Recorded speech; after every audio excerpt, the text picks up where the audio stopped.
The dust of Cheyenne Crossing had barely settled from the noon stagecoach when Mei Lin stepped down onto the wooden platform, clutching a small carpet bag and a letter that had brought her 2,000 miles from San Francisco to this forgotten corner of Wyoming territory. The letter, written in careful English by a rancher named Thomas Hale, had promised a home, a fair hand, and a life free of the tenement rooms and laundry steam she had known since arriving in America as a girl of 12.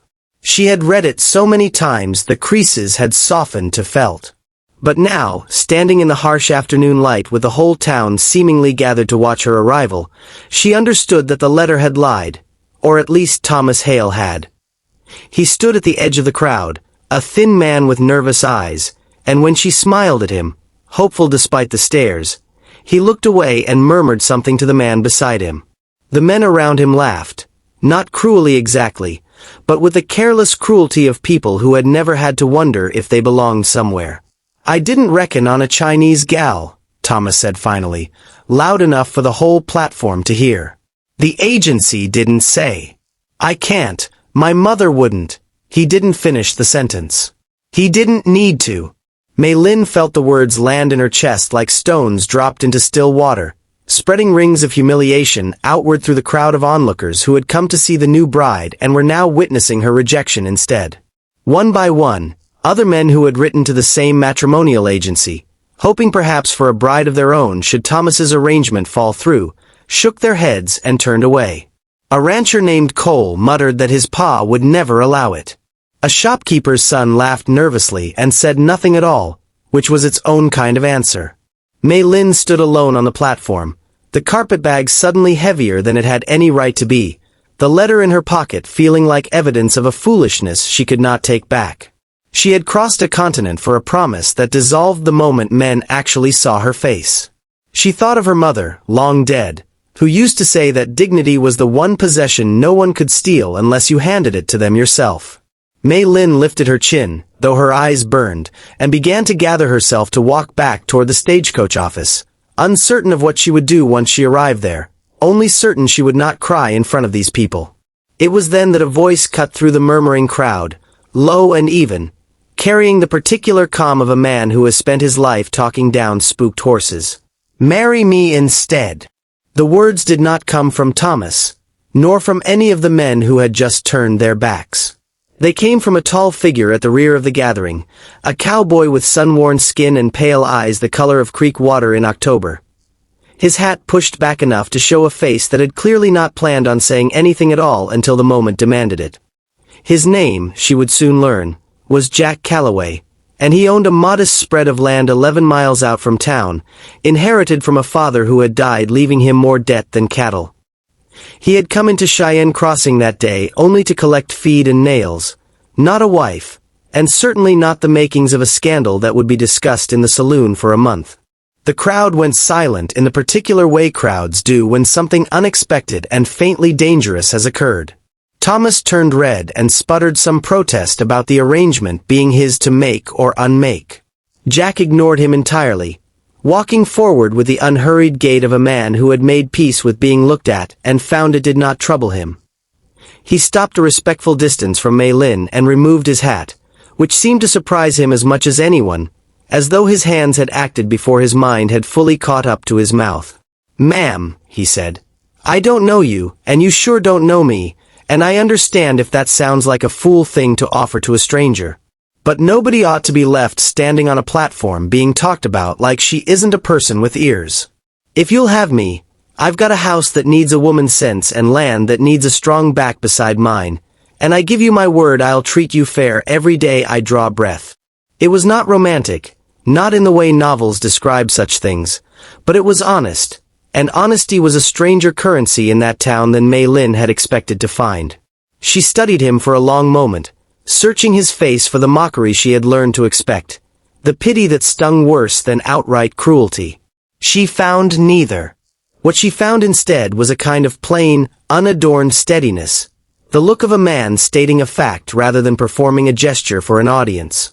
"You would marry a woman you know nothing about," she said slowly, "in front of the whole town, because it seemed the decent thing to do? I'd marry a woman who crossed an ocean and a continent expecting a fair chance and got treated like she didn't deserve one, Jack answered.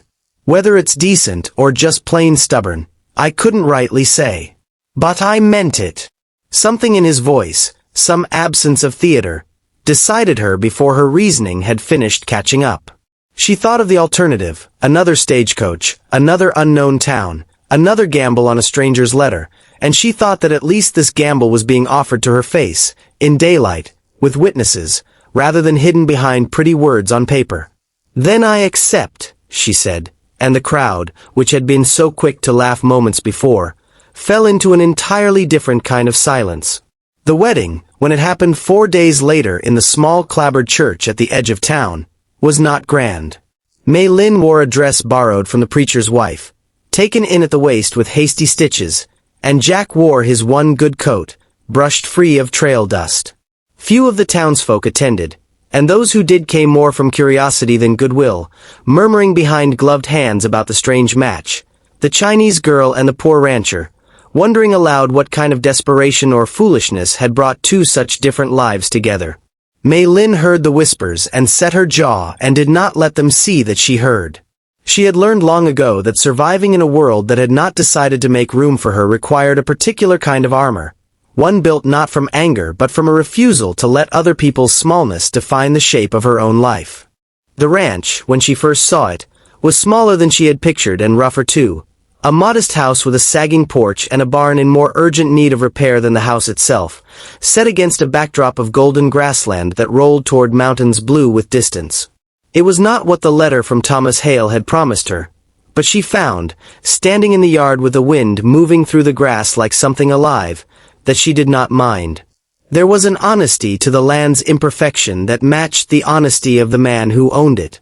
Jack showed her through the house with an awkwardness that touched her more than confidence would have, apologizing for the state of the kitchen, for the thin curtains, for 100 small failings he seemed to have catalogued in his mind long before she arrived, as though he had spent the 4 days since the platform preparing not for a wedding but for an inspection he expected to fail. The early weeks were a careful negotiation of space and silence, two strangers learning the rhythms of a shared life without the benefit of courtship to soften the transition. Mei Lin rose before dawn out of old habit, the discipline of years spent working in her aunt's laundry in San Francisco, and found herself already at the stove by the time Jack came in from the barn, boots heavy with mud, eyes carrying the particular exhaustion of a man managing more land than his hands could properly tend alone. She did not wait to be asked to help. She simply began, mending what needed mending, learning the names of his cattle, teaching herself the unfamiliar economy of frontier cooking with unfamiliar cuts of meat and root vegetables that bore no resemblance to the food of her childhood. Jack, for his part, watched her with a quiet attentiveness that she noticed but did not remark upon, the way a man watches whether he cannot yet read, uncertain whether it will bring rain or clear skies but respectful of its power either way. It was in the small moments that something began to shift between them, moments neither had planned or announced. An evening when a sudden storm caught them both in the far pasture, and they ran laughing through sheets of rain to the shelter of the barn, soaked through and breathless, and found themselves grinning at each other in a way that had nothing to do with duty or arrangement. A morning when Jack, without being asked, drove 2 hours into the county seat to purchase thread and needles in colors he thought she might favor, having noticed, in his quiet watchful way, the particular blue of the sky she seemed to look toward most often. A night when Mei Lin, unable to sleep, found him sitting on the porch steps under a wash of stars and sat beside him without a word, and he did not fill the silence with unnecessary talk but simply let her presence be enough, until eventually she told him, haltingly, of the mother she had lost to fever on the ship crossing the Pacific, of the aunt who had raised her with more obligation than warmth, of the hope that had carried her onto that stagecoach toward a stranger's letter and the humiliation that had nearly broken her on the platform. Jack listened without interrupting, and when she finished, he said only, "You did a brave thing coming all this way. Braver still, standing there and not running when they turned on you." It was not much, as comfort went, but it settled into her like the first solid ground beneath her feet in weeks. Not everyone in Cheyenne Crossing was prepared to let the matter rest so easily. Thomas Hale, stung by the public reversal of his own cowardice, took to spreading unkind talk in the saloon, suggesting that Jack had been played for a fool, that a man ought to know better than to bind himself to a woman who would always be foreign in the eyes of decent society. Cole, the rancher who had first shaken his head on the platform, went further, riding out one afternoon under the pretense of discussing grazing rights only to make plain, in language dressed thin as gauze around its true intention, that Jack standing in the community would suffer for his choice, that banks might grow reluctant to extend credit to a man married to a Chinese woman, that the church social circle might quietly close its doors. Jack listened to all of it with the same still patience he brought to a spooked horse, and when Cole finished, he said simply, "I reckon I'll take my chances with a woman who never once complained about mending my shirts by candlelight over the good opinion of men who won't look her in the eye. You can tell the others I said so." Word of the exchange traveled through town faster than Cole himself did, and if it did not silence the gossip entirely, it did something perhaps more valuable. It made plain that Jack Calloway would not be moved, and slowly, grudgingly, the town began to understand that the matter was settled whether they approved of it or not. The true test came with the autumn cattle drive, when a sudden sickness swept through Jack's herd, threatening to wipe out the modest gains he had scraped together since his father's death, and leave them with debts neither could see a clear way to repay. Jack worked himself past exhaustion trying to isolate the sick animals, sleeping in the barn some nights rather than waste the hour it would take to return to the house, and Mei Lin, rather than wait helplessly inside, began riding out with him each dawn.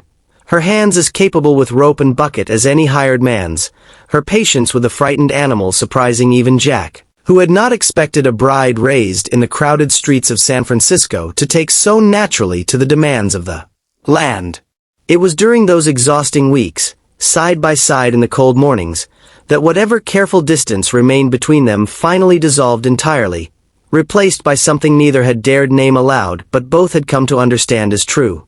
When the sickness finally broke and the surviving herd began to recover, Jack pulled Mei Lin into his arms in the middle of the pasture, mud-streaked and bone-tired, and told her plainly that he had stopped thinking of their marriage as an arrangement some weeks back, that what he felt for her now had nothing to do with the platform or the promise he had made in front of the town, and everything to do with the woman she had shown herself to be in the months since. Mei Lin, who had spent so much of her life guarding her heart against the possibility of rejection, found she no longer wished to guard it against him, and told him so, her voice steady despite the tears that finally, after everything, she allowed herself to shed. Tears not of humiliation this time, but of a relief so deep it felt like the first full breath she had taken since stepping off that stagecoach. By the time winter settled over Cheyenne Crossing, the town's opinion of the match had softened considerably, aided in no small part by Mei Lin's steady, uncomplaining competence, which had a way of quieting doubts that argument alone never could. Even Cole, gruff as ever, took to nodding at her in the general store, and Thomas Hale, having found himself thoroughly diminished by his own public cowardice, kept mostly to himself. But Mei Lin no longer needed the town's approval the way she once might have imagined she would. She had found, in the unlikely shape of a quiet rancher and his struggling spread of land, something she had crossed an ocean and a continent searching for without fully knowing its name, a place where she was seen plainly, without qualification, and found worthy exactly as she was. On the anniversary of that first terrible afternoon on the platform, Jack surprised her with a small gift, a length of dark blue cloth for a new dress, the same shade of sky she used to watch from the porch steps in those early uncertain weeks, and told her that whatever the town had once whispered, he counted that day, of all days, the luckiest of his life, because it was the day fate had corrected every man's foolishness with one true answer. Mei Lin, holding the cloth against her chest, thought of the girl who had stood alone on that platform, certain her worth had just been publicly measured and found wanting, and understood now that she had not been found wanting at all. She had simply been waiting for the one man brave enough to say the words that mattered. If this story moved you, don't let it end here. Hit subscribe and stay close, because there are so many more journeys of courage, heartbreak, and unexpected love from the old frontier still waiting to be told.